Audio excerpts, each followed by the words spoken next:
కాంగ్రెస్ ప్రభుత్వం హైదరాబాద్లో ఒక్క ఇల్లు కట్టినట్టు నిరూపించిన రాజకీయ సన్యాసం తీసుకుంటానని సవాల్ విసిరారు బీఆర్ఎస్ వర్కింగ్ ప్రెసిడెంట్ కేటీఆర్.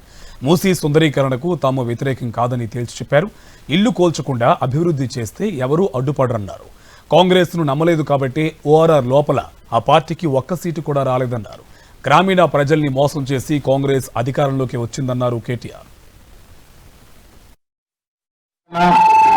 అభివృద్ధి వీటికి మనం ఎవరం కూడా వ్యతిరేకం కాదు. హైదరాబాద్ ప్రజలకు తెలుసు ఈయన పార్టీ ఎట్లాంటివో స్పష్టంగా తెలుసు. కాబట్టే హైదరాబాద్ ప్రజలు ఓఆర్ఆర్ లోపల ఉండే అన్ని నియోజకవర్గాల్లో కాంగ్రెస్ పార్టీని తిరస్కరించారు. ఎన్ని ఇల్లు హైడ్రా పేరు మీద వేల ఇల్లు నిన్న చూశారు మీరు.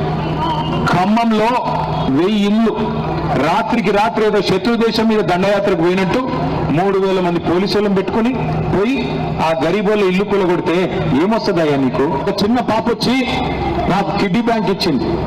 కిడ్నీ బ్యాంక్ లో డబ్బులు ఇచ్చి, సార్ ఇది రేవంత్ రెడ్డికి ఇవ్వండి, డబ్బులు కావాలంటే తీసుకోమనండి, మా ఇల్లు వదిలి పెట్టండి అని చెప్పి చిన్న పాప వచ్చి కిడ్నీ బ్యాంక్ ఇచ్చింది. ప్రభుత్వమే పర్మిషన్ ఇచ్చింది.